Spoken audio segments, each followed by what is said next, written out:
দয়ার নবী আছেননি বাড়িতে? ভিতর থেকে কে যেন বলে দিলেন, নাই নাই, নবীজি বাড়িতে নাই। ওয়াজ করনি দুইটা চোখের পানি আমার নবীর বাড়ির সামনে রেখে গেল। কি রাখলো? কি রাখলো?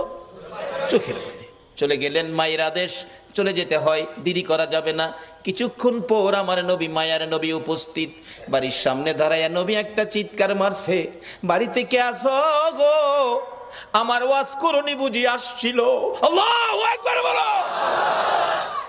না দেখে ভালোবাসাই যদি এত জ্বালা রে, আজকে কারা না দেখে নবীর ভালোবাসাই বসে আছো? ওয়াজ করণীর মতো পাগল হইয়া কারা মাহফিলের আয়োজন করেছো? তোমাদের জীবন ধন্য হইয়া গেছে। হযরতে ওয়াজ করণী চলে গেলেন, আমার নবী বাড়ির সামনে দাঁড়াইয়া চোখের পানি ছেড়ে দিলেন। তোরা কে, কোথায় রে? আমার ওয়াজ করণী আসছিল, তোরা বসতে দিলি না। লোকেরা বলেন, হুজুর কেমনে জানেন আসছিল? তোরা কথা জিজ্ঞাস না রে, আমার ওয়াজ করণীর চোখের পানির গন্ধ জমিনে পাওয়া যায়। যেই নবীর ভালোবাসার চোখের এক ফোঁটা পানির দাম আল্লাহর আরশের চাইতেও বেশি। যেই নবীর ভালোবাসার একটা ফোঁটা চোখের পানি যদি কারো জমিনে পড়ে, তার জন্য জাহান্নামের আগুন হারাম হইয়া যায়। ওয়াজ করণী আসছিল, তোরা বসতে দিলি না, আমার ওয়াজ করণী চলে গেল রে। ওয়াজ করণী আর কোনোদিন নবীর সাথে দেখা হয় নাই।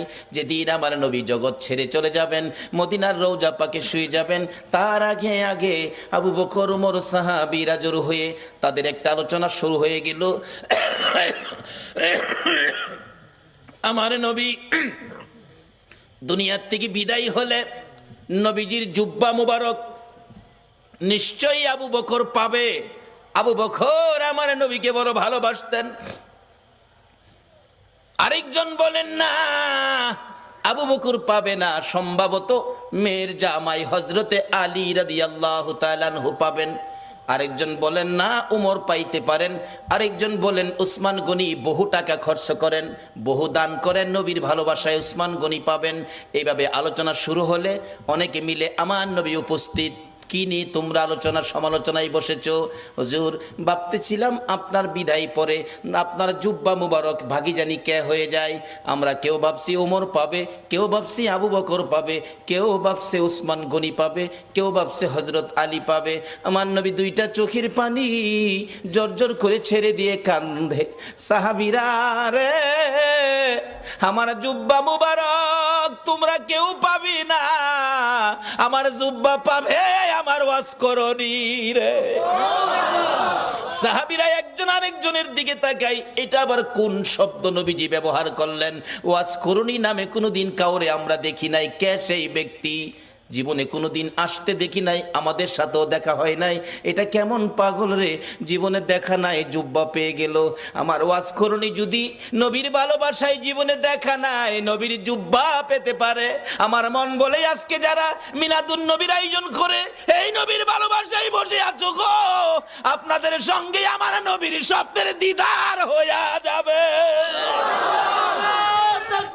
আল্লাহ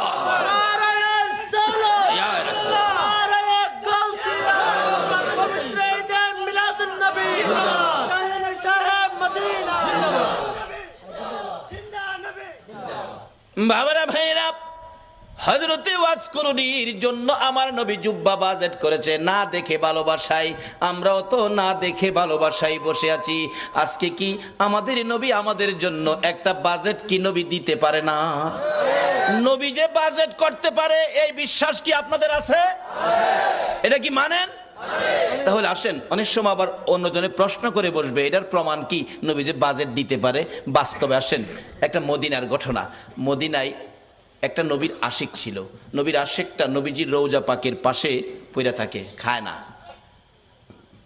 মানুষে কয় তুই খাইতি না, মইরা যাবি তো? কয় খাইতাম না। কেন খাইতি না? যে নবীর বাড়িতে আইছি, নবী যদি খাওয়ায় তাইলে আমি খাবো, না হয় মইরা যাবো, খাইতাম না। রোজার পাশে বইটা রয়েছে। নবীজি স্বপ্ন যুগে একদিন বললেন, এই পাগল, তুই যে পাগলামি করতেছস, আমি খাওয়াইলে খাইবি, এখন কি আমার চুলায় কি রান্না হয়?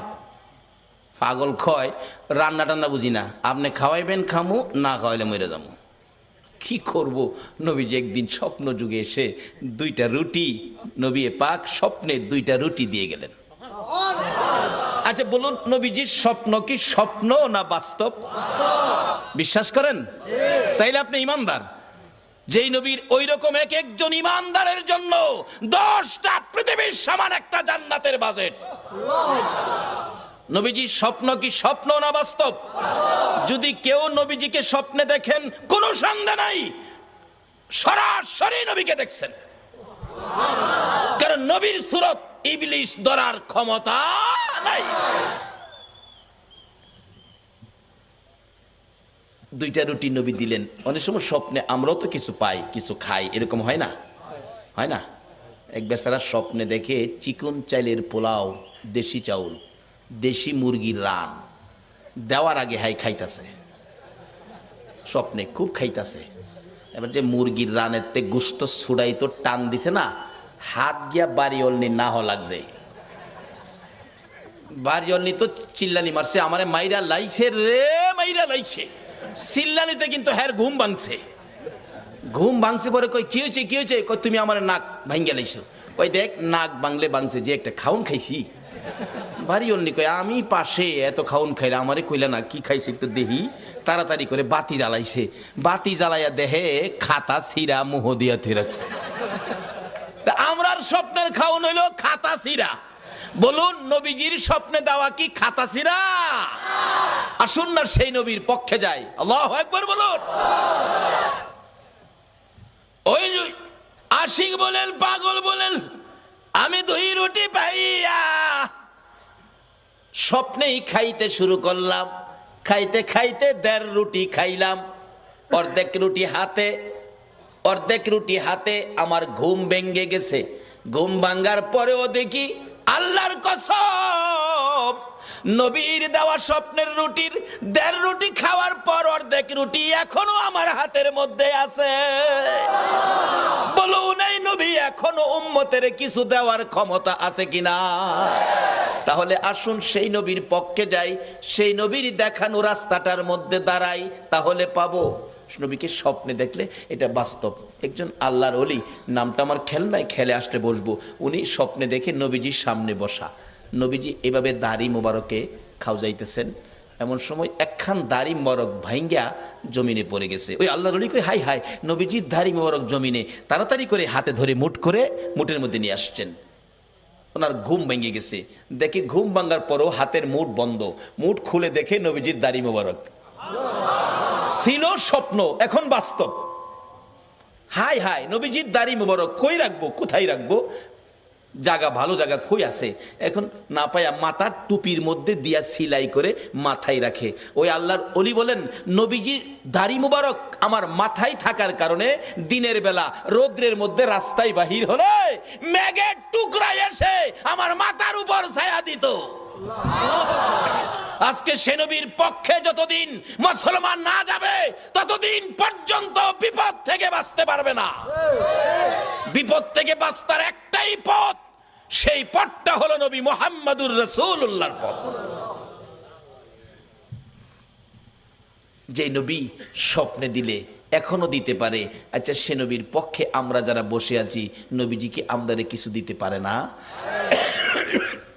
তাই বলতেছিলাম, ওয়াজ করুনি নবীর ভালোবাসায় কি পাইতেছে দেখেন, আর আপনাদের জন্য কি বাজেট। আমার ওয়াজ করুনিকে আমার জুব্বা মুবারক তোমরা দিয়ে দিও। আবু বকর উমর প্রশ্ন করে বসলেন, হুজুর ওয়াজ করুনি কে, কোথায় থাকে, পরিচয় কি? আমার নবী চোখের পানি ছেড়ে দিলেন, ও আমার সাহাবীরা শোনো, ওয়াজ করুনি পরিচয় হলো নাম জিগাইলে নাম বলবে না, ঠিকানা জিগাইলে ঠিকানা বলবে না, কিন্তু বুঝবে কেমনে? তার হাতের মধ্যে সাদা অল্প একটু দাগ আছে, এই দাগটা দেখলেই বুঝবি ইনি হলেন আমার ওয়াজ করুনি। লম্বা ঘটনা। আবু বকর উমর লইয়া, মতান্তরে আবু বকর হযরত আলীকে লইয়া নবীজির জুব্বা মুবারক নিয়ে পাহাড়ে পাহাড়ে ঘুরে ওয়াজ করুনির খবর পাই না। বাবারা ভাইয়েরা, ও বাবারা ভাইয়েরা, আসুন না নবীর আশেক কিভাবে পরিচয় পাওয়া যায়। যাইতে যাইতে কোথাও পাই না, রাখালেরা রে ওয়াজ করুনি নামে কোনো পাগল তোমরা দেখছনি? রাখালেরা বলেন আপনার নাম কি? আবু বকর। ও আবু বকর, ওয়াজ করুনি চিনি না। ওই সামনের পাহাড়ের উপরে নির্জনে একটা পাগল বসে থাকে, নাম কি আমরা জানি না। দৌড়ে গেলেন, দুইজন প্রশ্ন করেন আপনার নাম কি? ও আমার নাম জিগেলেন, আমি তো আল্লাহর বান্দা। তাইলে কিছুটা ইঙ্গিত পাওয়া গেছে। আরে আপনার নাম কি? আরে বাবা নামটা কি দরকার, আমি আল্লাহর বান্দা, আমি কি মিথ্যা বলছি? কয় না, নামটা বলেন। আমি আখিরি নবীর উম্মত। এমনি ওমর থাফা দিয়ে ডাইনে হাতে ধরছে। যে ডাইনে হাতে ধরেছে, অস্করণী চোখের পানি ছেড়ে দিয়ে চিৎকার মারছে, ওমর, আবু বকর রে, নিশ্চয়ই তোমরা আমার আখিরি নবীর খবর নিয়ে আইছো। আমার আখিরি নবী ছাড়া আমার এই গোপন খবর কেউ জানে না। আমার নবীর খবর কি? আমার নবী বুঝি দুনিয়ায় নাই রে? ও আবু বকর, ওমর দুইজনে মিলে প্রশ্ন করেন কিভাবে জানেন আপনি? কত সম্পর্ক ছিল, জীবনে কোনো দিন দেখে নাই। কারা গো এই নবীর মিলাদুন নবীর আয়োজন করেছো, নবীর ভালোবাসার রশি মদিনার সাথে লাগাইছো, নিশ্চয়ই তোমাদের সাথে একদিন আমার নবীর স্বপ্নের দিদার হয়ে যাবে। আবু বকর ওমর ডাকে, ও ওয়াজ করুনি? নাই রে, আমার নবী দুনিয়ায় নাই। এই জুব্বা মুবারক তোমার জন্য বাজেট করেছে। ওয়াজ করুনি বলেন, আমার জন্য জুব্বা নিয়ে আসছো, এই জুব্বা আমি কেমনে রাখবো রে? আমার নবী নাই, আমি নবীর উম্মতের জন্য কি করব? আবু বকর ওমর প্রশ্ন করেন, আমরা আপনাকে কোনোদিন দেখি নাই, এত বড় বাজেট, এত বড় সম্পর্ক কিভাবে করলেন? আবু বকর ওমর দুইজনে প্রশ্ন করলে হযরতে ওয়াজ করুনি ডাকে, আপনারা কি নবীকে ভালোবাসেন? হ। আপনারা ভালোবাসার কি প্রমাণ আছে আমারে দেখান তো। কথা কয় না, কি প্রমাণ আছে? নবীজির উহুদের জমিনে দুইটা দান মোবারক ভেঙেছে, আপনারা কি জানেন? হ জানি। দেখি আপনারা হা করেন। হা করলে, ও আবু বকর ওমর রে, নবীর দান নাই, তোমাদের মুখে দান দেখা যায় রে। কেমন ভালোবাসো? আমি ওয়াজ করুনির মুখের দিকে তাকাইয়া দেখো, আমার মুখে একটা দাঁতও নাই। যেদিন শুনেছি আমার নবীর মুখে দাঁত ভেঙেছে দুইটা, আমি পাহাড়ে বসে পাথর দিয়ে ভাঙলাম দুইটা। উপরের দাঁত ভেঙে ভাবলাম উপরের দাঁত না নিচের দাঁত, নিচের থেকে ভাঙলাম দুইটা। এই দুইটা না হইয়া যদি ডান দিকের হয়, ডান দিক থেকে ভাঙলাম দুইটা। ডান দিকের উপরে না হইয়া যদি বাম দিকের দুইটা হয়, বাম দিকের ভাঙলাম দুইটা। এইভাবে আমি ওয়াজ করুনি নবীর ভালোবাসায় ভাঙতে ভাঙতে 32টা দাঁত ভাঙলাম রে। নবীর ভালোবাসায় সবগুলো শেষ করে দিলাম।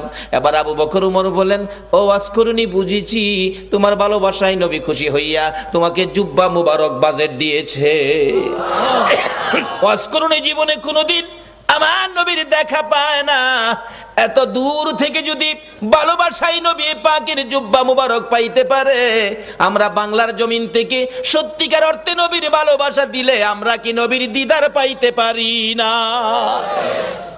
বাবারা, কোন নবী? যেই নবীর কথা মানার জন্য আমার আল্লাহ বলেছে কবর যাওয়ার আগে মুসলমান হও। মুসলমান কিভাবে হবেন, কোন কায়দায় কোন আদর্শে মুসলমান হবেন? আল্লাহ বলেছে তোমরা আমার নবীর কথা মানো। কোন নবী? যেই নবী সকল সৃষ্টির জন্য রহমত। এখন এই নবীর কথা আপনারা মানা দরকার আছে কিনা? তাহলে কবর গিয়া পাইবেন খাউন, আর যদি না মানেন কবর গিয়া পাইবেন আগুন। কিভাবে আগুন, কিভাবে খাউন? আসুন আমি অল্প সময়ের মধ্যে এটা শেষ করতেছি, আপনাদের কষ্ট হইতেছে না তো? খাউন আর আগুন। নবীর কথা মানলে খাউন, না মানলে আগুন। মানলে আবু বকর, না মানলে আবু জাহেল। মানলে জান্নাতি, না মানলে দুজুকি। সহজ ওয়াজ। নবীর কথা মানবেন। আল্লাহ বলছে, আল্লাহর কথা রাইখা নবীর কথা মানতে রাজি আছেন? তো নবীজি একটা চিঠি নবীর পক্ষ থেকে আসছে আমাদের কাছে। নবীর একটা চিঠি আপনাদের সামনে দিলাম। প্রথম চিঠিটা হলো কাফা বিল মাউতি ওয়াইজান। রাসূল বলছে একটা ওয়াজ যথেষ্ট, তুমি তোমার মৃত্যুর কথাটা স্মরণ করো। আচ্ছা, আমরা যে মরতে হবে এই কথাটা কি রাইট? আল্লাহ তো বলছে, নবীও বলতেছে। আচ্ছা, মরার পরে যে কবরে যাবেন, কবরের জন্য কি কোনো রোজগার করছেন? বাড়ি গাড়ি কত কিছু করলেন, এগুলি যে রোজগার করে বাড়ি টাড়ি করলেন, কবরতে যাবেন, কবর রোজগার কি লইছেন? বাবারে যত সয় সম্পদ আছে, ময়রা দেখেন না, ময়রা দেখেন, যত সয় সম্পদ আছে আপনার মৃত্যুর পরে আপনার ছেলে মেয়েরা বাট করে নিয়ে যাবে, আপনারে একটা টাকাও দিবে না। ময়রা দেখেন না, এও তো কথা যে ময়রা আবার সাম কেমনে, এও তো কতই। আসুন তাহলে একটা বাস্তবতায় যাই। এক বেচারা ময়রা দেখছেন, এক বেচারা শুনছে কবরে গেলে আজাব হইব। হ্যাঁ কই একদিন ময়রা দেহি কবর গিয়া, জীবিত বেড়া কবর গেছে, নিজেই কবর কুইরা রাত্রে কবরের উপরে দিয়ে সানি দিয়া ভিতরে বই রইছে, কি আজাব ওই দেখতো। ওয়ারেন্টের আসামি ধরতে পুলিশ যাইতেছিল, দারগা সাহেব যাইতেছে, দুই পুলিশ লইয়া এই যে রাস্তার কিনারে ফাও গেছে গা এই হের কবরের ভিতরে গেছে, পরে এমনি আনজাদা ধরছে। পুলিশ ডাকতেছে, স্যার স্যার বিপদ দি কিছে, টর্চ লাইট লই আইন।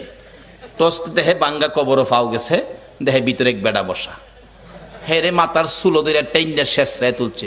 কিরে কি ক স্যার কবর বলে আজাব হইব, মৌলবীরা কয় এলেগে কবর বসলাম, দেখলাম কি আজাব হয়। কই আজাব নাই তো, খালি পুলিশে ভাড়া মারে।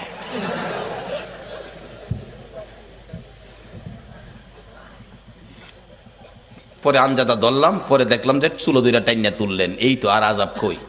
পুলিশ দু তিন বাড়ি ফুটকির মধ্যে দিচ্ছে, ফাতলামি করতে আর জায়গা ফাঁসতা যা বাড়ি। সকালবেলা মানুষ দেখছি মৌলবীরা যে কই কবর আজাব দেখেছি, ফইলা এক পুলিশে ভাড়া মারে। পরে আরেকটাই চুলো দুইটা টাইনা তুলে, আরেকটাই দুইটা ফুটকিত বাড়ি দেয়, এরপরে যা বাড়ি এহেন আচ্ছা আসলে কি কবর আজাব এটা? এই বেটা মরার আগে মইরা দেখছি। ও যুবক, কবরের আজাব পাকিস্তানের ঘটনা, 91 সনে মাসিক পত্রিকার খবর। একটা যুবক মৃত্যু হলে পীর দুহা কবরস্থানে তাকে দাফন করার জন্য কবর কুরে লাশ নিয়ে গেছে, যা দেখে কবরটা বন্ধ হয়ে গেছে। অর্থাৎ কবরে বুঝাইতেছে তোর মতো পাপীকে আমি রাখবো না। 91 সনের মাসিক পত্রিকার। ইমাম সাহেব ছিলেন আল্লাহর ওলি মানুষ। আল্লাহর ওলি আসনা দেশে, এখন তো ওলিদের মর্যাদা নাই, এখন ওলির দরকার পড়ে না, এখন ওলির কোনো প্রয়োজন পড়ে না, যে যুগ পড়ছে। আবার মাঝে মাঝে দেখি পড়ে, যখন বন্যায় সারা দেশ পানির নিচে নাইগা, তখন দেখছি রেডিও সেন্টারে গান দেয়, ওলি আল্লাহর বাংলাদেশ, কয় না, শহীদ গাজীর বাংলাদেশ, তাদের হস্তে রহম করুন আল্লাহ। এই লজ্জা করে না তাদের হস্তে তাদের দোয়াই যে দাও? বিপদে বললে বুঝি ওলি দরকার পড়ে, এরপরে ওলি লাগে না।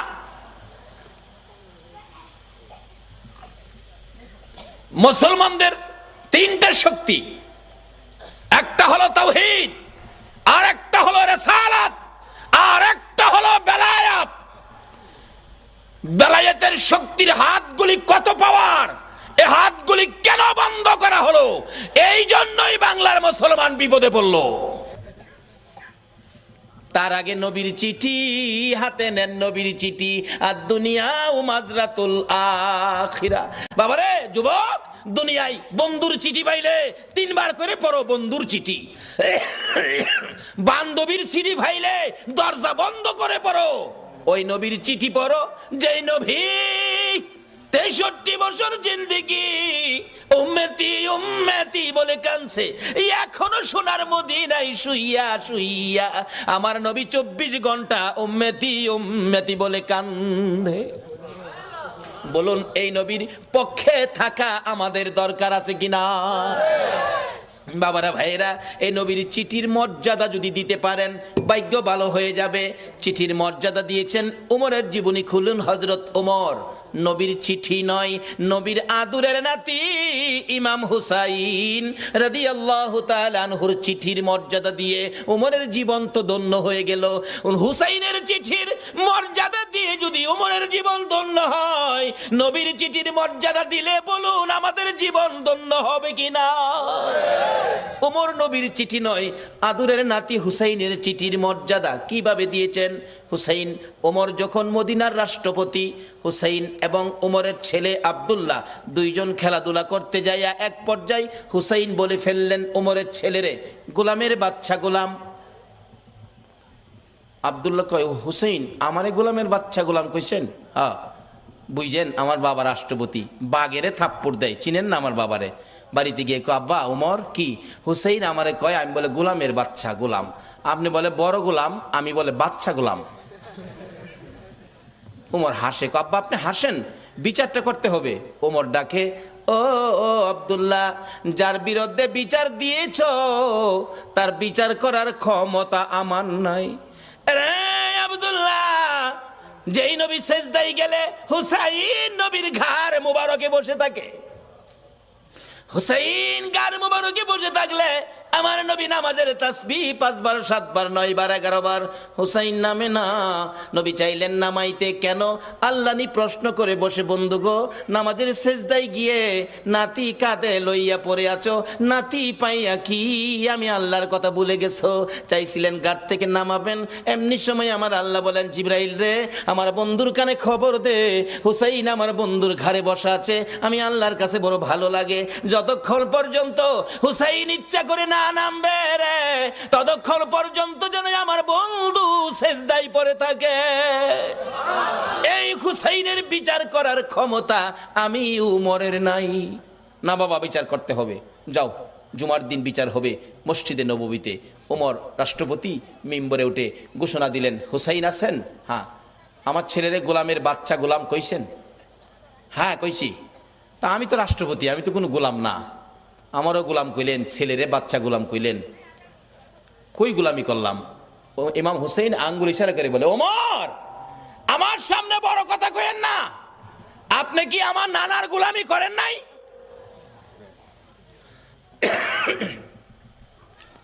ওমর দুইটা চোখের পানি গাল বেয়ে বেয়ে জর্জর করে ছেড়ে দিলেন। মসজিদে নববীর মুসল্লিরা রে, তোমরা কি শুনেছ হুসাইন আমাকে কি বলছে?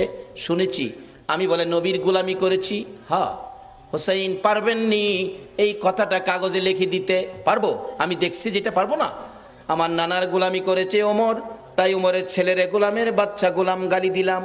ওমর এই চিঠিখানি হাতে লইয়া ডাকে, মসজিদে নববীর মুসল্লিরা রে, আমি নবীর গোলামি করেছি, প্রমাণ দিয়েছে ইমাম হুসাইন, আমি ওমর আর কোথাও কোনো ভয় করি না। ওমর বলেন, হুসাইন বলেছে আমি নবীর গোলামি করেছি আর আমি ভয় পাই না, নবীর গোলাম হইয়া কবরে যাব। ও মুসল্লিরা, আমি ওমর যদি মৃত্যুবরণ করি, হুসাইনের চিঠির মর্যাদা দিলেন ওমর, আমি ওমর যদি মৃত্যুবরণ করি, আমার কাফনের ভিতরে ঢুকাইবার আগে হুসাইনের লেখা চিঠি রে, নবীর গোলামি করেছি, আমার হাতের মধ্যে দিয়ে আমার হাতটা কাফনের মধ্যে দিয়ে দিও। আমার আল্লাহ কই, ওমর রে, আমার নবীর আদরের নাতি হুসাইনকে ভালোবাসা দিলে, আমার নবী মদিনার রওজাত থেকে বলুন এই ভালোবাসার খবর পাইছে কিনা? হুসাইনের চিঠির মর্যাদা দিয়ে ওমরের অবস্থা কি? ওমর রাষ্ট্রপতি, মসজিদে নববীর মধ্যে নামাজের ভিতরে ওমরের কলিজার মধ্যে ছুরির আঘাত করেছে, জামাতের মধ্যে ওমর ঢলে পড়ে গেছে, রক্তে মসজিদে নববী লাল লাল হয়ে গেছে, মুসল্লিদের পায়ের নিচে জামাতের মধ্যে রক্ত যাইতেছে, মুসল্লিরা নামাজের মধ্যে চিৎকার মারছে, কার রক্ত রে? মসজিদে নববী লাল হয়ে গেছে। ওমর ঢলে পড়ে আছে, ওমরের ছেলে ডাকতেছে, মুসল্লিরা গো, আমার বাবারাই আঘাত করেছে, কে জানি, দরজা বন্ধ করে দেন, প্রতিশোধ নিব, বিচার করব কোন মুনাফেক জানি আঘাত করেছে। ওমর ছোট্ট ছোট্ট সুরে ডাকে, ও বাবা আমার কাছে আসো, প্রতিশোধ নিবা, বিচার করবা আমাকে খুশি করার জন্য। হ বাবা, বাবা রে, বিচার করে প্রতিশোধ নিয়ে খুশি করতে পারবি না, আমাকে যদি খুশি করতে হয় আমি তো মরে যাব রে বাবা। একটা কথা শুনো। কি কথা? ছেলে, নবীজির রওজার পাশে আমার ভাই আবু বকর ঘুমাইছে, আর একটা জায়গা খালি আছে রে ছেলে, আমাকে যদি খুশি করতে হয় মা আয়েশা সিদ্দিকার কাছ থেকে অনুমতি নিয়ে আসো, আমি উমরকে নবীজির পাশে নিয়ে শুয়াইতে পারো। নবীর পাশে যদি আমারে শুয়াইতে পারো রে, আমি উমর খুশি হইয়া যাইব। অথচ তখনও তিনি রাষ্ট্রপতি, ইচ্ছে করলে গায়ের জোরে শুইতে পারতেন, কিন্তু ইসলাম কোনোদিন গায়ের জোর ব্যবহার করে না। নবীরে মানেন, সব বুঝে আসবে। দৌড়ে গেলেন উমরের ছেলে, মা আয়েশা সিদ্দিকা, আমার বাবাকে ছুরির আঘাত করেছে, বাবার মৃত্যু হয়ে যাবে, বাবা কাঁদতেছে, নবীজির রোজার পাশে একটু জায়গা এখানে শোয়ার জন্য অনুমতি দেবেন? মা আয়েশা ভাবতেছেন, ইচ্ছে ছিল আমি এখানে শুইব নবীজির পাশে, এক পাশে আমার বাবা আবু বকর, আরেক পাশে আমি শুইব। উমর অনুমতি চাইলেন, কি বলবো, আচ্ছা আপনি এখন যান, আমি একটু পরামর্শ করি। উমরের ছেলে চলে গেছে, বাবা অনুমতি হয় নাই, তুমি আবার যাও, আবার যাও। আবার আয়েশা দেখে মা আয়েশা সিদ্দিকা নবীজির রওজার পাশে দাঁড়িয়ে আছে, প্রশ্ন রাখতেছেন, নবী গো, উমর আপনার পাশে শুইতে চাই, ইচ্ছে ছিল আমি আয়েশা আপনার পাশে শুইব। হুজুর বলুন কে আপনার পাশে শুইব? আমি আয়েশা না উমর?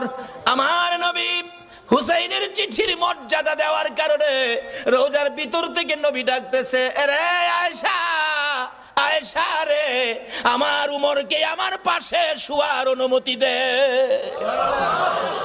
নবী ডাইকা ডাইকা পাশের বিছানায় শুয়াইলেন। নবীর আদরের নাতি হুসাইনের চিঠির মর্যাদা দিলে নবী যদি ডাইকা ডাইকা পাশে শুয়াই গো, এই নবীর চিঠির মর্যাদা সরাসরি দিলে বলুন বিপদে পড়লে নবী আমাদের পাশে আসবে কিনা? বাবারা ভাইয়েরা, মরতে হবে, মরার আগে আসুন রাস্তাটা ক্লিয়ার করি। নবীর চিঠির মর্যাদা দেই। নবী বলেছে কাফা বিল মাউতি ওয়াইজান, একটা চিঠি হলো একটা ওয়াজ যথেষ্ট, মৃত্যুর কথা স্মরণ। আরেকটা চিঠি হলো আদ-দুনিয়া ও মাজরাতুল আখিরা, এই জগৎ থেকে আখিরাতের বাজার আমাদের করতে হবে, কিন্তু দুনিয়ার বাজার করলাম, আখিরাতের বাজার নাই। মরে দেখেন আপনার কিছুই দুনিয়ার সঙ্গী নাই। আরে মা বাবার কথা মতো যে জন চলে না, বলুন মা বাবার কথা মতো যে জন চলে না, আল্লাহ নবীজির দয়া তারা পাবি না। হায়রে আল্লাহ নবীজির। মা বাবাকে দুঃখ দিলে নামাজ রোজা যাই বিফলে, মা বাবাকে দুঃখ দিলে নামাজ রোজা যাই বিফলে, মার কলি যায় আঘাত দিলে খোদা সহে না, মার কলি যায় আঘাত দিলে খোদা সহে না, আল্লাহ নবীজির দয়া তারা পাবি না। হায়রে আল্লাহ নবীজির। মা একটা চিৎকার মারছে, কবিরাজ আমি মা রাজি আছি। একজন শুধু রাজি হইছে, বলুন এই ব্যক্তিটা কে? জোরে বলুন কে? কোন মা রে? আমার নবী বলেছে এই মায়ের পায়ের নিচে তোমার জান্নাত। বাবারে, আর যাই করো না করো, মা বাবার মনে কষ্ট দিও না। মা বলেন কবিরাজ আমি রাজি আছি। কবিরাজ বলেন মা কেউ রাজি হলো না, আপনি কেন রাজি হলেন? মা দুঃখের কথাগুলো বুঝাইতে চাইতেছে, কবিরাজ রে, এই সন্তান যখন আমি মায়ের পেটে ছিল 10 মাস 10 দিন, কোন রাত সারা রাত আমি ঘুমাইতে পারি নাই, দাঁড়ায়া দাঁড়ায়া কাটাইছি। যেদিন বাবা দুনিয়ায় আসবে রে কবিরাজ, প্রথম দিনের ব্যথা সহ্য করেছি, কারো কাছে কই নাই। দ্বিতীয় দিনের ব্যথা জিহ্বা কামড়ায় সহ্য করেছি। তৃতীয় দিনের ব্যথা সহ্য করতে পারি নাই রে কবিরাজ, বেহুশ হয়ে গেছি। আমার শাশুড়ি মা দৌড়ায় আসছে, আমার বৌমার কি হলো? আশপাশি মুরব্বী মহিলাদেরকে দৌড়াইয়া জোর করেছে। মহিলারা বলছে ভয় পায় না, অন্য কিছু না, আপনার বৌমার সন্তানাদি হবে। তাহলে তোমরা আমার বৌমার মাথায় পানি দাও গো, আমার বৌমা বেহুশ হয়ে গেছে। কবিরাজ বালতির পর বালতি পানি মাথায় দিয়ে জ্ঞান যখন ফিরলে রে কবিরাজ, এত ব্যথা সহ্য করতে পারি না। আমি মুরব্বী মহিলাদেরকে বলেছিলাম, সন্তানের প্রসব এত ব্যথা আমি আগে জানি না গো মা। ও মুরব্বী মা মহিলারা, আমার একটা দাও দাও, নিজের গলা নিজে কাইটা মৃত্যুবরণ করি, সহ্য করতে পারি না। দেখলাম মহিলারা দাও জাতীয় সবগুলো জিনিস ঘরের বাইরে ফালাইয়া দরজা বন্ধ করে দিয়েছে। আবার বলেছিলাম, মহিলারা গো, আমার 2 টাকার বিষ কিনা দাও গো, সন্তানের প্রসবের এত ব্যথা আমি আগে জানি না। কবিরাজ মহিলার আমার মাথায় হাত বুলাইয়া বুলাইয়া বলছে, মা পাগলামি করিস না, সন্তানের প্রসব এই ব্যথার কষ্ট আমরাও করেছি, সন্তানের মা হইলে এই কষ্ট করতে হবে রে মা। আল্লাহরে ডাকো, আল্লাহ আল্লাহ করো। এক একটা ডাক মারতাম রে কবিরাজ, ব্যথায় সহ্য হইয়া আল্লাহ গো কইয়া। এই ডাকগুলি যখন শুনে আমার আল্লাহ আরশে বসে বাজেট দিয়ে দিলেন। ফেরেশতারা রে, যেই মা প্রসব ব্যথার যন্ত্রণায় আমারে আল্লাহ গো কইয়া ডাক মারে রে, এক একটা ডাকের বিনিময় এক একটা কবুল হজের নেকি আমি আল্লাহ দান করে দিলাম। মার কষ্টের বিনিময় আমার আল্লাহ দেয়, আমরা সন্তানেরা দেই না। বাবারে, ভালোবাসতে পারেন নবীকে, মসজিদ বানাইতে পারেন, মাদ্রাসা বানাইতে পারেন, নামাজ পড়তে পারেন, রোজা করতে পারেন, হজ করতে পারেন, যাকাত দিতে পারেন, মুফতি মুহাদ্দিস মুফাসসির হইতে পারেন, মক্কা মদিনার ইমাম সাহেব যদি হয়ে যাও, এই মা বাবারে যদি কষ্ট দাও গো, আমার নবীর সুপারিশ নসিব হবে না। নবীর ভালোবাসার সাথে এই সম্পদগুলো পরিষ্কার রাখুন, মা বাবার সাথে সম্পর্ক ভালো রাখুন। আসলে মা আপন, নবীজি বলে গেছে, মার পায়ের নিচে জান্নাত, যার পায়ের নিচে জান্নাত, এর চেয়ে দামি মানুষ পৃথিবীতে আর নাই। এই মার দাম নাই, এই মার ইজ্জত নাই, এই মার কদর নাই, এই মার সম্মান নাই। তাহলে রোজগার কি করেছেন? নবীর চিঠি বাড়িতে নেন। নবী বলেছে, আর দুনিয়া ও মাজরাতুল আখেরা, দুনিয়াটা আখেরাতের বাজার। বাবারে, কবর সামনে, কার জানি কবে ডাক আসে। একটা কবরে রোজগার করে যাবেন, কবর গেলে পাইবেন খাউন, আর একটা কবরে যাবেন পাইবেন আগুন। 2টা পক্ষ, আগুনের পক্ষ আর খাউনের পক্ষ। এটাই হবে আমার শেষ কথা। আগুনের পক্ষ, একজন নবীজির সাহাবীর জীবনী, বদর প্রান্তরের উপর দিয়ে যাচ্ছিল, দেখে একটা বিশাল ব্যক্তি, সারা শরীরে আগুন দাউ দাউ করে জ্বলতেছে, হাতের মধ্যে আগুনের বেরি, গলার মধ্যে আগুনের জিঞ্জিল, পায়ের মধ্যে আগুনের জিঞ্জিল, 2 জনে ধরে রাখছে, আগুনের লাঠি দিয়া মারতেছে বদর প্রান্তরে। ওই লোকটাকে দেখে ডাকতেছে, ভাই আমার 1 গ্লাস পানি দাও, আগুনে পুড়ে আমার সব ছাই ছাই হয়ে গেছে। ওই 2 জন লোক বলতেছে, চলে যাও, পানি দিও না। নবীজির সামনে হাজির, ইয়া রাসূলুল্লাহ, বদর প্রান্তরের উপর দিয়ে আসতেছিলাম, এই ঘটনা দেখলাম, ব্যাপারটা কি, ঘটনাটা কি? নবীজি বলেন, শোনো, যারে দেখছো কবর থেকে আগুনের ধাও ধাও করে পুড়তেছে, যারে দেখছো এই লোকটাই হলো আবু জাহেল। আগুনের জিঞ্জিল বাঁধা যারা ধরে রাখছে তারা হলো ফেরেশতা, আগুনের ডান্ডা দিয়ে মারতেছে, তারা শাস্তি দিতেছে। এইভাবে শাস্তি চিরকাল তার হবে কবরের মধ্যে। এই আগুন দাউ দাউ করে জ্বলবে। আমার কাছে পানি চাইছিল, পানি দিতে নিষেধ করলো, তার কপালে পানি নাই, পানি কোনোদিন সে পাবে না। নবীর পক্ষ নেয় না বিদায়, আবু জাহেলের কবরে আগুন। আর আপনারা যারা নবীর পক্ষ নিলেন, নবীর পক্ষে কবর গেলে কি এটাই হবে শেষ কথা? আমার নবীর একজন আদুরের ভালোবাসার সাহাবী ছিলেন, মদিনার ঘটনা। যেই সাহাবীটার নাম কিতাবে আসছে আসওয়াদ, আরবি হলো আসওয়াদ, বাংলা হলো কালো, কালামিয়া। নবীজি একদিন ডাকে, আসওয়াদ বিয়ে করছো? জি না হুজুর। বিয়ে করবি? হুজুর বিয়ে করুম, যে আমি তো কালো, কেউ পছন্দ করে না। নবী বলেন, আমি তোমার বিয়ের ব্যবস্থা করব। আচ্ছা, নবীর পক্ষে গেলে বলুন, নবী বিয়ের ব্যবস্থা করবে না? আমি ব্যবস্থা করব। হুজুর আপনি করবেন? আচ্ছা ঠিক আছে। নবীজি একটা চিঠি লিখছে, আসওয়াদ এই নাও, এই চিঠিটা মদিনার বড় বাড়িটা আছে না, বড় বাড়ির মালিকের হাতে দিও। বড় বাড়ির মালিক যায় দেখে বাড়ির সামনে বসা, আসসালামু আলাইকুম চাচা। ওয়ালাইকুম সালাম ভাতিজা। নবীজি চিঠি পাঠাইছে। আরে বলো কি, বসাতে দাঁড়ায় গেছে, নবীর চিঠি। খুলে দেখি লেখা, তোমার সুন্দরী মেয়েটাকে আমার কালো সাহাবীর কাছে বিয়ে দিয়ে দাও, ইতি রাহমাতাল লিল আলামিন। চুমা খাইয়া বুকে লাগাইছে, হায় হায় কি ভাগ্য, নবী চিঠি পাঠাইছে, আমার সুন্দরী মেয়েটাকে কালো সাহাবীর কাছে বিয়ে দিতাম। কিতাব লেখে মেয়েটা এত সুন্দরী ছিল, মদিনার মধ্যে এর চেয়ে সুন্দর কোনো মেয়ে ছিল না। এই জন্য মদিনার মানুষ তারে মদিনার হুর কইয়া ডাকতো। কিতাবে আসছে হুরে মদিনা। এই নবীর পক্ষ ধরুন, কে বসে আছো নবীর পক্ষে, কার সেই নসিব? চিন্তা করতেছে, সাহাবিটা লিখলো কালো, মেয়েটা সুন্দর, কালো নবীজি লিখছে, মানতে হবে।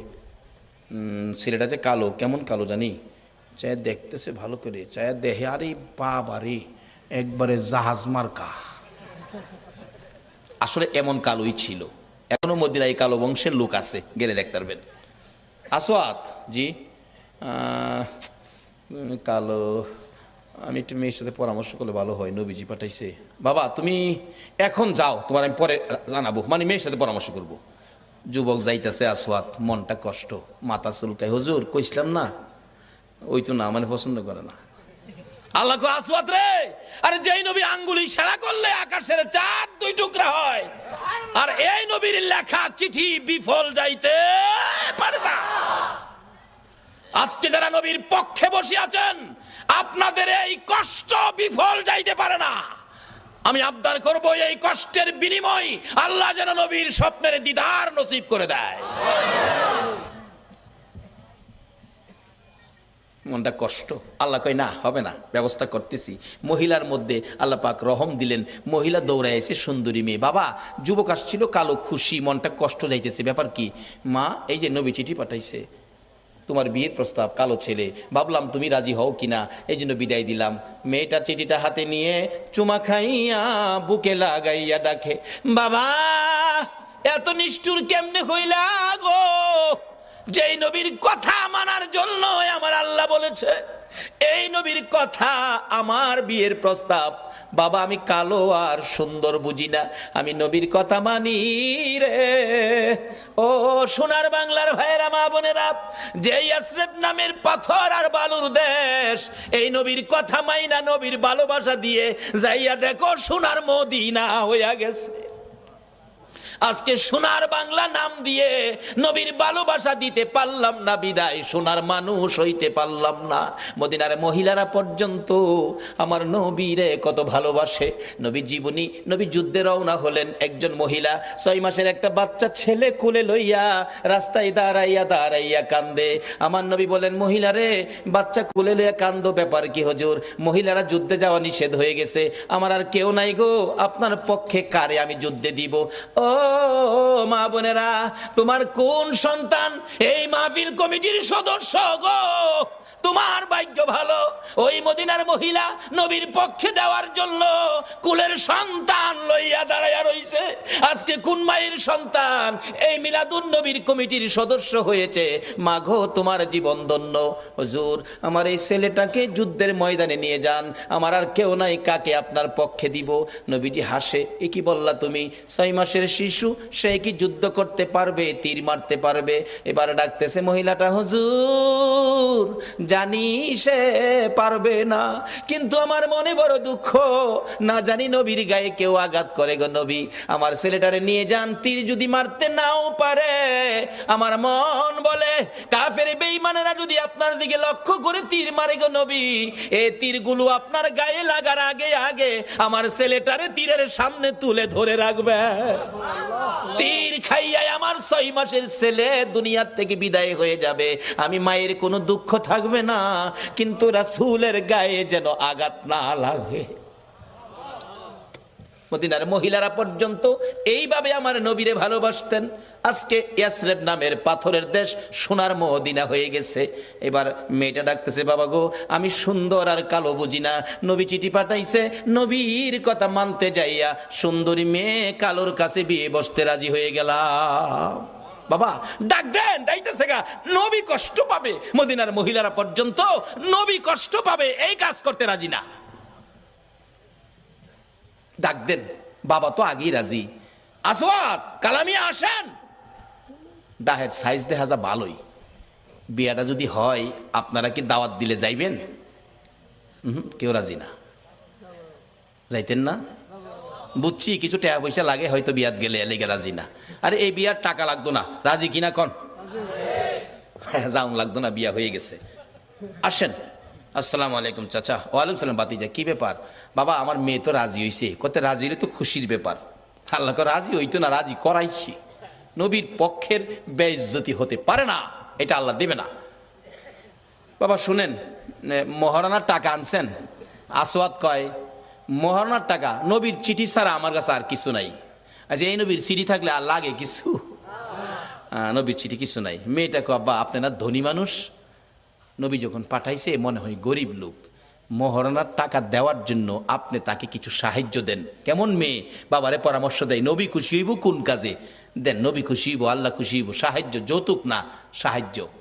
মেয়ের পরামর্শ দিলেন, আসওয়াত নেন এটা মহারণা দিয়েন। আবার জিগায়, আসওয়াত আজকে বিয়ে হলে একটা নতুন কাপড় কিনতে পারবি, টাকা আছে? ওই এমটি পকেট, একবারে খালি, কিছু নাই।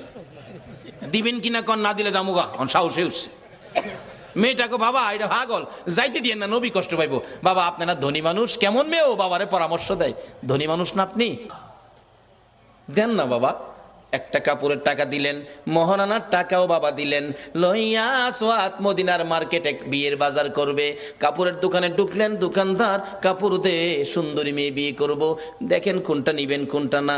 আসওয়াত দেখতেছে কোনটা নিবে কোনটা না।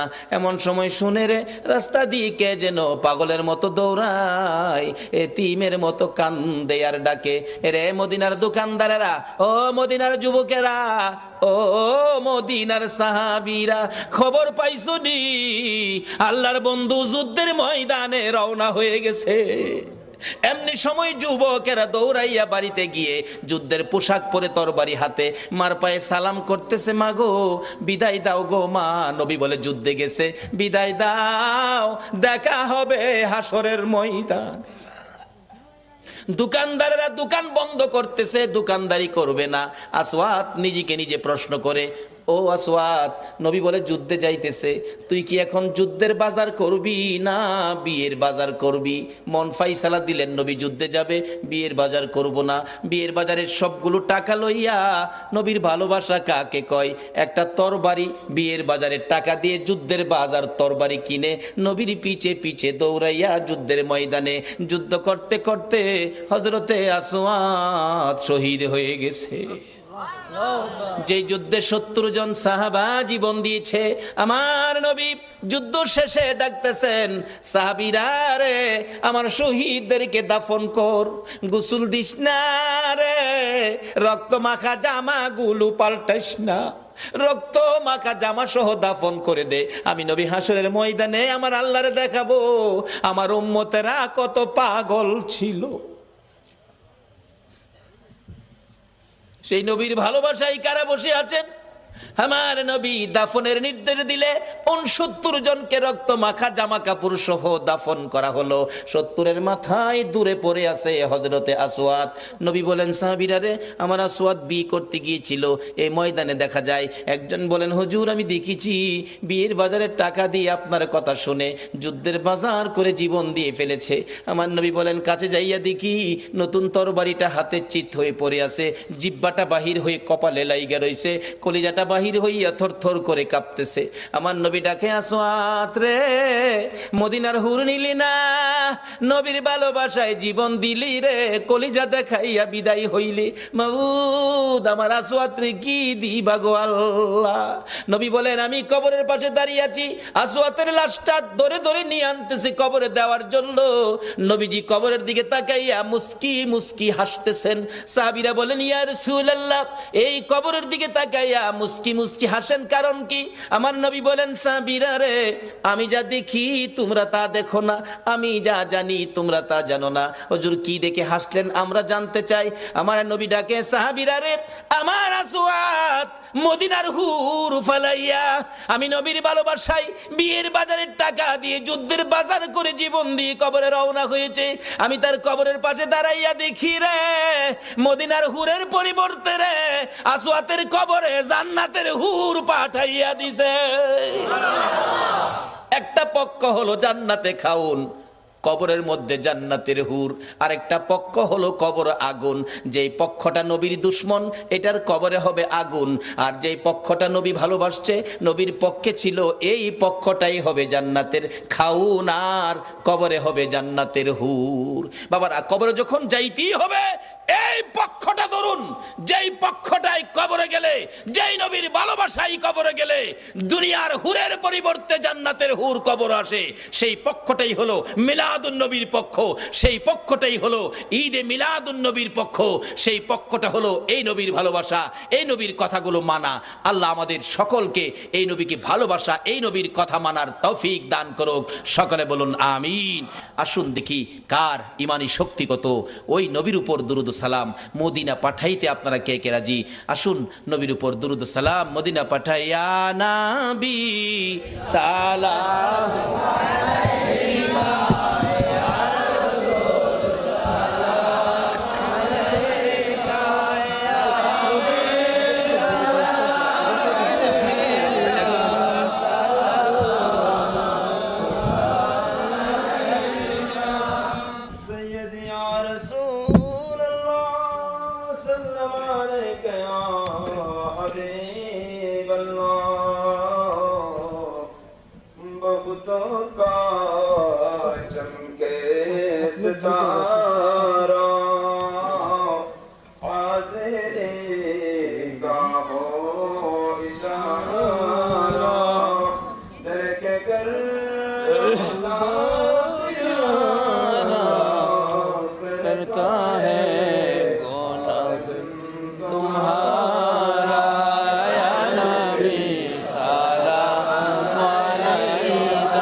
আসুন আমরা দোয়া করি, দোয়ায় শরীক হন। আল্লাহুম্মা আমিন। রব্বানা যালামনা আনফুসানা ওয়া ইল্লাম তাগফির লানা ওয়া তারহামনা লানাকুনান্না মিনাল খাসিরিন। রাব্বিরহামহুমা কামা রাব্বায়ানি সাগীরা। রব্বুল আলামিন জান্নাতের বাগানে বসে জান্নাতি মেহমান লইয়া তুমি যার প্রেমে সব বানাইছো, ওই নবীর আশেক পাগল লইয়া বাংলার জমিন থেকে দুরুদ ও সালাম মদিনা পাঠাইছি গো আল্লাহ। আমাদের দুরুদ ও সালাম গুলো পাখির মতো উড়াইয়া উড়াইয়া দয়ার নবী মায়ার নবীর রওজা আতহারে পৌঁছাইয়া দাও। আল্লাহ গো, মিলাদুন নবীর উসিলাই, আজকের মাহফিলের উসিলাই, দুরুদ ও সালামের উসিলাই আমরা যারা হাত বানাইছি, আমাদের তামাম জিন্দিগির গুনাহগুলো ক্ষমা করে দাও। মাবুদ, জানি দুনিয়ায় থাকবো না, আমাদের আগে যারা আসছিল সবাই বিদায় হয়ে গেছে, কবে জানি আমরা বিদায় হয়ে যাই। জানি পৃথিবীতে থাকবো না, তারপরেও শয়তানের দোকাই পড়ে, দুনিয়ার মায়াই পড়ে যত গুনাহ করেছি সবগুলো গুনাহ এই মাহফিলের উসিলাই মাফ করে দাও। আল্লাহ গো, মাফ যদি না করো, কবে জানি মৌতের চিঠি দিয়ে আজরাইল পাঠাইয়া দাও। কবে জানি কার বিছানা খালি হইয়া যায়। কবে জানি বড় বাড়ি বড় ঘর সুন্দর বিছানার থেকে চারজনে দৌড়ে দৌড়ে টাইনা টাইনা বাহির করবে। উঠানের কিনারে পর্দা টানাইয়া উত্তর দিকে মাথা দিয়ে শুয়াইয়া নাকে কানে তুলা লাগাইয়া রে বড়ি পাতার গরম পানির জীবনের শেষ গোসল করাবে। আদুরের সন্তানেরা বারিন্দায় দাঁড়ায়া দাঁড়ায়া ডাকবে, বাবা গো পর্দার ভিতরে কিসের গোসল করো গো বাবা। মা টাইনা টাইনা সন্তানের বুকে জড়াবে, আয় এতিম, এতিম রে আয় আমার বুকে আয়, তোর বাবা যেই গোসল করে রে আজ থেকে তোমরা এতিম হইয়া গেছো। মউত কত এতিম দেখি রাস্তায় রাস্তায় দাঁড়ায়া কান্দে। একটা এতিম ছেলে ঈদের দিন পুরান জামা কাপড় লাগাইয়া কান্দে। জিজ্ঞেস করি, বাবা কেন কান্দো? হুজুর সবাই নতুন জামা পরলো, আমার নতুন জামা নাই। কেন নতুন জামা নাই? বাবাকে বলো নতুন জামা দিবে। ছেলেটা কান্দে, হুজুর আমার বাবা নাই, আমি এতিম গো এতিম, একটা জামা কিনার মতো আমার কেউ নাই গো। ও এতিম রে এতিম। কবে জানি কার সন্তানেরা এতিম হয়ে যায়, কবে জানি কার জীবনের শেষ গোসল, কবে জানি কার জীবনের শেষ পোশাক সাদা কাপড় লাইগা যায়। ওই দিন আসার আগে এ মাহফিলের উসিলায় আমাদের সবাইকে তুমি মাফ করে দাও। আমাদের মধ্যে যারা বিপদে আছে বিপদ থেকে উদ্ধার করে দাও, যারা ঋণগ্রস্ত আছে ঋণ থেকে মুক্ত করে দাও। আল্লাহ গো, ও আমার আল্লাহ, যাদের ছেলে নাই ছেলে দাও, যাদের মেয়ে নাই মেয়ে দাও, যাদের ছেলেও নাই মেয়েও নাই ছেলে মেয়ে দিয়ে তাদের কলিজা ঠান্ডা করে দাও গো আল্লাহ। মাবুদ, আমাদের মধ্যে যারা নামাজি নামাজ কবুল করে নাও, যারা নামাজ পড়ে না নামাজের বুঝ দান করে দাও, যারা ব্যবসা করে ব্যবসায় বরকত দাও, যারা চাকরি করে পদোন্নতি দান করে দাও, যারা গৃহস্থী করে জমির ফসলে বরকত দাও। আল্লাহ গো, যারা মক্কা মদিনা যাওয়ার পাগল পাখির মতো উড়াইয়া মক্কা আর মদিনা লইয়া যাও গো আল্লাহ। মাবুদ, যারা বিদেশ থাকে সকল বিদেশি ভাইদেরকে হেফাজতে রাখো গো আল্লাহ। যারা বিদেশ যাবে তাদের মনের আশা পুরা করে দাও গো আল্লাহ। খাস করে আজকের মাহফিল কমিটি সোনার ছেলেদেরকে তোমার নবীর পক্ষে কবুল করো গো আল্লাহ। সভাপতি সাহেব, সুযোগ্য চেয়ারম্যান সাহেব, এত রাত পর্যন্ত মাহফিলের পক্ষে কষ্ট করেছে। আল্লাহ ওনাকে নেক হায়াত বাড়াইয়া দাও। এই পর্যন্ত যারা মাহফিলে মিলাদুন নবীর পক্ষে কষ্ট করে বসে আছে গো, সবাইকে তোমার নবীর স্বপ্নের দিদার দেখাইয়া দিও গো আল্লাহ। তোমার নবীর স্বপ্নে না দেখাইয়া কারু গায়ে সাদা কাফন লাগাইও না গো আল্লাহ। আল্লাহ মিলাদুন নবীর পক্ষে যারা বসা সকলকে তুমি আফত বিপদ আযাব গজব অ্যাক্সিডেন্ট বা মুসিবত শয়তানের শয়তানি দুশ্মনের দুশ্মনী হইতে বাঁচাইয়া রহমত বরকত শান্তি দ্বারা ভরপুর করে দাও গো আল্লাহ। আল্লাহ খাস করে দোয়ার দরখাস্ত করেছেন, এই মাহফিলের সাহায্য করেছেন প্রবাসী ভাইয়েরা, আল্লাহ যাদের সহযোগিতায় এই মাহফিল কায়েম হয়েছে, আল্লাহ তাদেরকে নেক হায়াত বাড়াইয়া দাও। এই সংগঠনের সদস্য ভাইরা বড় কষ্ট করে নবীর বাগান সাজিয়েছে, আল্লাহ গো এই সদস্য ভাইদেরকে তুমি নেক হায়াত বাড়াইয়া নবীজির প্রেমের মালা গলায় পরাইয়া দাও। আল্লাহ যাদের পিতামাতা কবরে মাফ করে দাও। আল্লাহ যারা পরীক্ষার্থী পরীক্ষা দিতেছে, মা বাবার মনে বড় আশা রে ছেলে মেয়ে ফাঁস করে বাড়িতে আসবে, আল্লাহ মা বাবার কলিজা ঠান্ডা করে দিও। সকল পরীক্ষার্থী ভাই বোনদেরকে তুমি কামিয়াবি দান করে দিও গো আল্লাহ। ইয়া আল্লাহ খাস করে মাহফিলে যারা স্বেচ্ছাসেবক পরিশ্রম করেছে কষ্ট করেছে, আল্লাহ তাদেরকে নেক হায়াত দাও, নবীর গোলাম হিসাবে কবুল করে নাও গো আল্লাহ। যাদের সহযোগিতা করেছে এই মাহফিলের জন্য, আল্লাহ এই গ্রামবাসী সকলে মিলে তাদের মিলেমিশে থাকার তৌফিক দাও। যারা মাহফিলে কষ্ট করেছে সাহায্য সহযোগিতা করেছে, তাদেরকে তুমি আল্লাহ সব জায়গায় সাহায্য করে দিও গো আল্লাহ। ইয়া আল্লাহ খাস করে যারা এই প্রতি বছর মাহফিলের পক্ষে থাকে, আল্লাহ মাহফিলে থাকে থাকবে আসছে আসবে সাহায্য সহযোগিতা করেছে করবে, সকলকে তুমি কাল কিয়ামতে নবীর গুদারায় উঠাইয়া ফুলসিরাতের ফুল পার করে দিও গো আল্লাহ। এই সংগঠনের সদস্য যারা বিদেশ থাকে সবাইকে তোমার দুরুদ সালাম, আল্লাহ গো তোমার নবীর দুরুদ সালামের প্যাকেট করে তোমার কুদরতি হাতে দিলাম। এই সদস্য বিদেশের জমিনে যারা থাকে সবাইকে তুমি হেফাজতে রাখো গো আল্লাহ। সকলকে তুমি রুজি রোজগারে বরকত লাগাইয়া বেশি বেশি করে নেক হায়াত বাড়াইয়া দাও।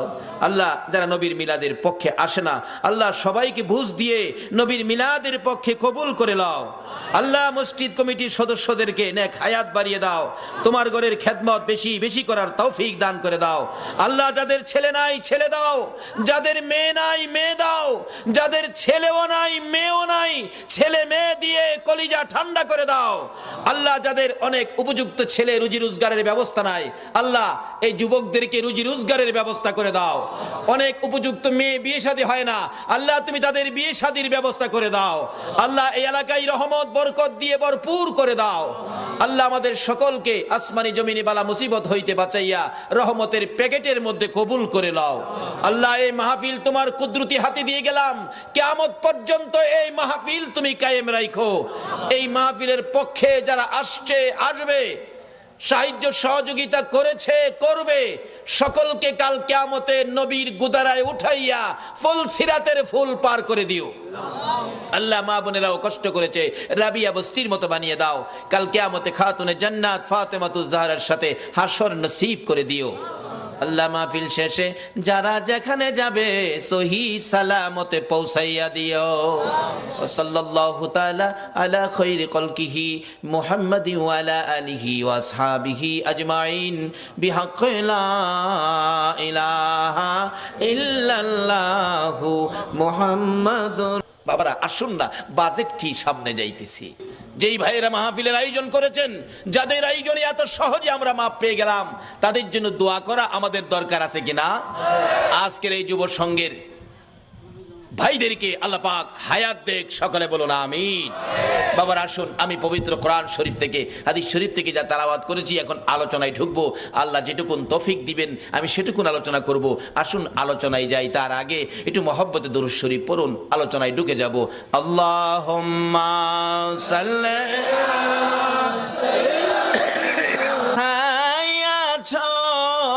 বুঝিনা তোমার মায়ায় কান্দে নবী, তোমার মায়ায় কান্দে নবী, শুয়ে সোনার মদিনা আল্লাহুম্মা সাল্লি সাইয়্যিদিনা মাওলানা মুহাম্মদ ওয়া আলা আলি সাইয়্যিদিনা بلغ العلا بكماله كشف الدجى بجماله حسنت جميع خصاله صلى على বাবারা ভাইয়েরা আসুন, আমি আলোচনায় ঢুকলাম। পবিত্র কোরআন শরীফ থেকে আমার সর্বপ্রথম তালাওয়াত ছিল কুল্লু নাফসিন যায়িকাতুল মাউত। আপনারা কি আল্লাহর কোরআন শরীফ মানেন? সবাই মানেন তো? আল্লাহ আপনাদের উদ্দেশ্যে ঘোষণা দিলেন, সকল প্রাণীর উদ্দেশ্যে কুল্লু নাফসিন যায়িকাতুল মাউত, সকল প্রাণী একদিন মৃত্যুর কোলে ঢলে পড়বে। আচ্ছা, আমরা সকলের একদিন মরতে হবে, এই কথাটা কি রাইট? এই ঘোষণাটা কে দিলেন? কোন আল্লাহ? যার জমিনে থাকি। এটা আসলে উনিই দিতে পারেন, যিনি জমিনের মালিক। যেমন বাস্তব আসেন, আপনার 3টা বাড়ি আছে চট্টগ্রাম শহরে, ভাড়া দিয়ে রাখছেন। আপনার ইচ্ছে হয়েছে ভাড়াটিয়া বাহির করে দিবেন। এই মাসের প্রথমে বলে দিলেন, এই ভাড়াটিয়ার ভাইয়েরা, আগামী মাসে কিন্তু আমার বাড়ি আপনাদের ছেড়ে দিতে হবে। আচ্ছা, আপনি বাড়িওয়ালা, ভাড়াটিয়াকে নির্দেশ দিলেন বাড়ি ছেড়ে দিতে হবে। এই ভাড়াটিয়া কি আগামী মাসের পর আর থাকতে পারবে? আপনি বাড়ির মালিক, আপনি নির্দেশ দিয়েছেন 1 মাসের সময় দিলাম, আপনার 1 মাসের মধ্যে জায়গা জমিন দেখে, অন্য বাসা দেখে আগামী মাসে আমার বাসা ছেড়ে দিবেন। একটা সাধারণ মালিক যদি নির্দেশ দেয় বাড়ি বাসা ছেড়ে দিতে হয়, যিনি সমস্ত পৃথিবীর মালিক, সে আল্লাহ আমাদের উদ্দেশ্যে ঘোষণা দিয়েছেন, ওয়ারেন্ট পাঠিয়েছেন, তোমরা আমার জমিন ছেড়ে দিতে হবে। ঘোষণাটা কি? কুল্লু নাফসিন যায়িকাতুল মাউত। এই ঘোষণাই আগে যারা আসছিল তারা চলে গেছে, আমরা যারা আছি আমরাও যাইতে হবে। যাইতে যে হবে, আমি আপনাদের কাছে একটা প্রশ্ন রাখি, আপনারা মৃত্যু হয়ে গেলে কোন দেশে যাবেন?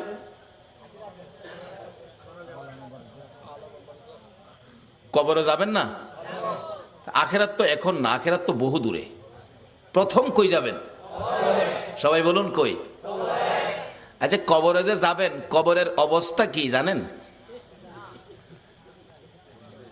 আমি যে বললাম 2টা লাইন আছে, একটা লাইনে যদি কবরে যাইতে পারেন তাইলে কবরে পাবেন খাউন। খাউন কোরআন শরীফে বলছে আল্লাহ, বাল আহিয়াউন ইনদা রাব্বিহিম ইরযাকুন। আল্লাহু আকবার বলুন। একটা লাইনে কবরে গেলে পাইবেন খাউন, আর একটা লাইনে কবরে গেলে পাবেন আগুন। আপনারা কি আগুনের লাইনে যাবেন না খাউনের লাইনে যাবেন? সবাই কি খাউনের পক্ষে? তাইলে মৌলবীরা দোষ দিয়েন না, খালি মৌলবীরা খায়। আপনারা সবাই কিন্তু খাউনের পক্ষে, কি ঠিক নেই? আমরা এমন একটা লাইন ধরবো যে লাইনটাই কবরে গেলে খাউন, আর যে লাইনটাই কবরে গেলে আগুন, এটার থেকে আমরা আল্লাহর কাছে পানা চাবো। রাজি আছেন তো? তা আসুন, এই কবরে যখন যাইতেই হবে, লাইন 2টা রাখলাম, আসবে পরে কোন লাইনে আগুন, কোন লাইনে খাউন। অবশ্য কবরে কিন্তু যাইতেই হবে। কি? যে কোর্ট থেকে ওয়ারেন্ট, এই কোর্টের রায় অমান্য করার ক্ষমতা পৃথিবীর কারো? আমাদের তত্ত্বাবধায়ক সরকার পারবে অমান্য করতে? জাতিসংঘের মহাসচিব পারবে? বুশে পারবে? এর বাফে পারবো? এর বাফে পারে নাই, গেছে গা। এমন এক কোর্টের রায়, কুল্লু নাফসিন যায়িকাতুল মাউত, সকল প্রাণী মৃত্যুর কোলে ঢলে পড়বে। তাহলে আসুন আমরা এ রায় মাইনা নেই, না মানলেও থাকার সুযোগ। তাহলে মৃত্যুর পরে আমাদেরকে কবর নামের কারাগারে পাঠাবে, কবর নামের কারাগারে পাঠাবে। আসুন, এই কবরে যাওয়ার আগে রাস্তা 2টা, একটা কবরে আগুন, একটা কবরে খাউন। আসুন, সামনে আসতেছে। তাইলে আমরা যখন মৃত্যু হবে, কিভাবে মরলে ভালো হয়, কোন রাস্তায় কি করতে হবে, একটু পরামর্শ আল্লাহর জিজ্ঞাসা। আল্লাহ আমরা এখন কি করতে পারি বলেন? আল্লাহ আপনাদেরকে ভালো পরামর্শ দিতেছে কোরআন শরীফ। ইয়া আইয়ুহাল্লাযীনা আমানু দুখুলু ফিস সিলমি কাফা। ও বিশ্বাসীরা, ইমানদাররা, তোমরা পুরাপুরিভাবে ইসলামের মধ্যে ঢুকে যাও। বলুন কিসে ঢুকতে বলছে? তা আমরা তো ইসলামে আছি, আবার কেন ঘোষণা দিল? তাহলে বোঝা গেল আমরা পুরাপুরিভাবে ইসলামে ঢুকি নাই, কিছু বেজাল আমাদের মধ্যে আছে। এই বেজাল যে আছে এটা বুঝবেন কেমনে যে কোন জিনিসটা বেজাল কোনটা সঠিক? আল্লাহ তাও কোরআন শরীফে ফাইসালা দিছে। তোমরা সঠিকটা বুঝতে গেলে তোমরা একটা কাজ করো, সেটা কি? অমাইয়িতির রাসূলা ফাকাদ আতাল্লাহ। তোমরা আমার রাসূলের কথাগুলি শোনো। কার কথা বলুন? এই রাসূলের কথা চন্দ্রের শুনে, শুনেনি? সূর্যের শুনে, আল্লাহু আকবার বলো। কুল কায়নাত শুনে, আল্লাহর আরশ কুরসি লৌহ কলম শুনে, এমন কোন মাখলুকাত নাই যিনি আমার নবীর কথা শুনে না। কেন? এই নবীর কথা শোনার জন্য বলেছে আমার আল্লাহ। আল্লাহ বলেছে তোমরা আমার এই রাসূলের কথাগুলি শুনো, মানো, কারণ এই নবীর কথা মানলেই হবে আমি আল্লাহর কথা মানা। কোন নবী? তাও আল্লাহ ঘোষণা দিয়েছে কোন নবী? ওমা আরসালনাকা ইল্লা রাহমাতাল লিল আলামিন। যেই নবী সকল সৃষ্টির জন্য করুণা, সকল সৃষ্টির জন্য যিনি রহমত। বাবারা ভাইয়েরা, এই নবীর কথা যদি মানতে পারেন, এই নবীর পক্ষে যদি আসতে পারেন, তাহলে আমার আল্লাহ আপনাকে কি দিবে? মা বাবারা ভাইয়েরা, মক্কার ঘটনা বাস্তব ঘটনা। এই নবীর পক্ষে সর্বপ্রথম যিনি জীবন দিয়েছিলেন ইনি একজন মহিলা, ইনি হলেন হযরতে সুমাইয়া। সুমাইয়ার জীবনী নবীজির পক্ষে থাকবে, নবীজিকে ভালোবাসবে, নবীজির কথা মানবে, নবীর আদর্শ ধরবে, নবীর পক্ষে থাকবে, ইসলাম বুঝবে, ইসলাম শান্তি, ইসলামের পক্ষে থাকবে। এই অবস্থা দেখে নিষ্ঠুর পাষাণ আবু জাহেল সুমাইয়াকে প্রশ্ন করে বসলেন, সুমাইয়া রে, বাতিজার পক্ষে থাকবি, আমার পক্ষে থাকবি না? আমি তো মক্কা নগরীর গর্জিয়াস নেতা। হ্যাঁ বলে, মক্কা নগরীর গর্জিয়াস নেতা। সুমাইয়া ডাকে, ও মা বোনেরা শোনো, তোমাদের মতো একটা মহিলা নবীর পক্ষ ধরে জীবনে কি রোজগার করেছে? রে আবু জাহেল, তোমার কথা মানার জন্য আমার আল্লাহ বলে নাই, কিন্তু তোমার বাতিজার কথা মানার জন্য আল্লাহ বলেছে। আপনারা কি আল্লাহর কথা মানতেন না? সুমাইয়া কই, মুখে মুখে কথা বলে দিলাম আবু জাহেল তোর কথা শুনবো না, আমি আমার নবীজির কথা শুনবো। আবু জাহেল বলেন, এত বড় দুঃসাহস কারো তো নাই এই মক্কা নগরীতে। আবু জাহেল নিষ্ঠুর পাষাণ এক পর্যায়ে রাগ হইয়া, সন্ত্রাসী আবু জাহেল সুমাইয়াকে শেষরাইয়া ঘর থেকে বাহির করে মরুভূমির খোলা জায়গায় দাঁড় করাইয়া টাইনা টাইনা পরনের সবগুলো কাপড় খুলে ফেলেছে। যে কাপড়টা খোলা যায় না টাইনা টাইনা ছিঁড়ে ফেলেছে। একবারে উলঙ্গ করে পাগলিনী আমার নবীর আদরের, আমার নবীর পাগলিনী সুমাইয়াকে উলঙ্গ করে দাঁড় করাইয়া ডাকতেছে, আবু জাহেল ও সুমাইয়া বল এবার তোরে কে রক্ষা করবে? সুমাইয়া চোখ দুইটা বন্ধ করে হাতটা এইভাবে বুকের উপর রেখে চোখের পানিগুলো গাল বেয়ে বেয়ে জর্জর করে ছাড়তেছে। আবু জাহেল ডাকে, মক্কার লোকেরা রে, দেখা যা আমার বাতিজার পক্ষের লোক সুমাইয়াকে উলঙ্গ করেছি। সুমাইয়া কান্দে, মাবুদ আবু জাহেল মক্কার মানুষ ডাকে আমারে দেখার জন্য, তোমারে একবারও ডাক দেয় না। মাবুদ, আমি সুমাইয়া তোমারে ডাক দিলাম, তোমার বন্ধুর পাগলিনী সুমাইয়ারে দেখা যাও না।